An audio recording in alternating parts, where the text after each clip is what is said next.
చాలా next చూడబోతున్నది collector గారు. ఇది మీ పనితీరు అభివృద్ధి కార్యక్రమాలైనా సంక్షేమ ఫలాలైనా ఓ ప్రాంతం రాత మారాలి అంటే ఆ జిల్లా కలెక్టర్ పనితీరుపైనే ఆధారపడి ఉంటుంది. ఆ కలెక్టర్ ఎంత సమర్థవంతంగా పరిపాలన అందిస్తున్నారు అనే దానిపైనే జిల్లా భవిష్యత్తు ఆధారపడి ఉంటుంది. మరి పశ్చిమ గోదావరి జిల్లా కలెక్టర్ చదలవాడ నాగరాణి పనితీరు ఎలా ఉంది? తన మార్కు కనిపించేలా ఆవిడ చేపట్టిన వినూతన కార్యక్రమాలు ఏంటో చూద్దాం.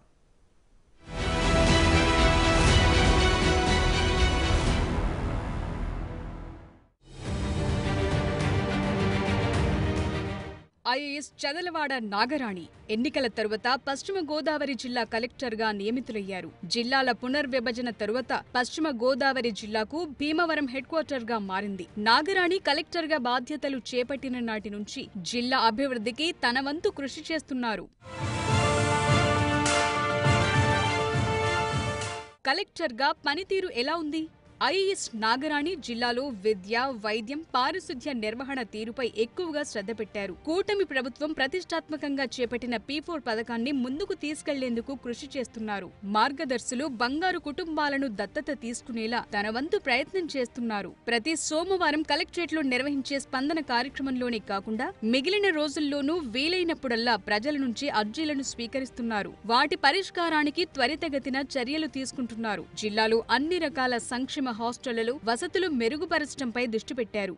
కలెక్టర్ కార్యాలయం భీమవరం పట్టణానికి దూరంగా ఉండడంతో కలెక్టరేట్కు వచ్చే ప్రజల కోసం ప్రత్యేకంగా బస్సులను ఏర్పాటు చేయించారు. జిల్లాలో ఉన్న ఏకైక పేరుపాలెం బీచ్ ని పర్యాటక కేంద్రంగా అభివృద్ధి చేస్తున్నారు. ఇక విద్య, వైద్య విభాగాల్లో పనిచేస్తున్న అధికారుల పనితీరు ఏమాత్రం బాగోలేదని గుర్తించారు. విధుల్లో నిర్లక్ష్యం వహించే వారిపై, అవినీతికి పాల్పడే వారిపై కఠినంగా వ్యవహరిస్తున్నారు. అవసరమైతే సస్పెండ్ చేస్తున్నారు. ముఖ్యంగా జిల్లాలో పరిశ్రమల ఏర్పాటుకు ముందుకొచ్చే పారిశ్రామికవేత్తలతో సమావేశం నిర్వహిస్తున్నారు. సింగిల్ విండో పద్ధతిలో అనుమతులిస్తామని చెప్పారు. అర్హులైన ప్రతి ఒక్కరికి ప్రభుత్వ పథకాలు అందేలా చర్యలు తీసుకుంటున్నారు.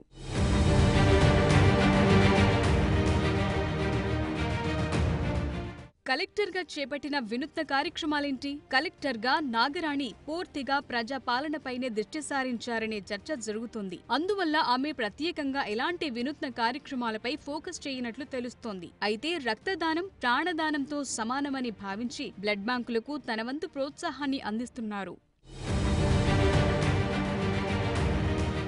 ప్రజలతో సత్సంబంధాలు ఎలా ఉన్నాయి?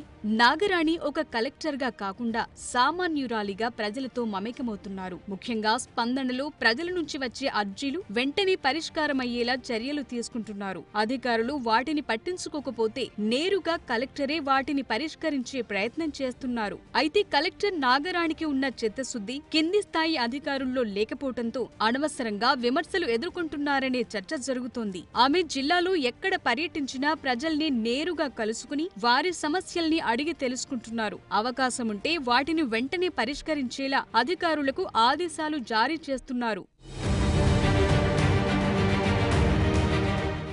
ఫైల్ క్లియరెన్స్ ఎలా ఉంది? పశ్చిమ గోదావరి జిల్లా అభివృద్ధికి కలెక్టర్ నాగరాణి ఎంత కృషి చేస్తున్నా నిధుల కొరత కారణంగా ఆమె అనుకున్న లక్ష్యాన్ని చేరుకోలేకపోతున్నారనే చర్చ జరుగుతోంది. జిల్లా అభివృద్ధి పనులకు సంబంధించిన ఫైళ్ల క్లియరెన్స్ వేగంగా జరుగుతున్నప్పటికీ బిల్లుల చెల్లింపులు ఆలస్యమవుతున్నాయనే టాకుంది. అయితే జిల్లాలో మున్సిపాలిటీల అభివృద్ధికి సంబంధించిన ఫైళ్ల క్లియరెన్స్ లో కొంత జాప్యం జరుగుతోందనే చర్చ ఉంది. జిల్లాకు సంబంధించిన మంత్రులు, ఎమ్మెల్యేలను సమన్వయం చేసుకుంటూ అన్ని విధాలుగా పశ్చిమ గోదావరి జిల్లాను అభివృద్ధి చేసి తన మార్కు చూపించుకోవాలని ప్రయత్నిస్తున్నారు.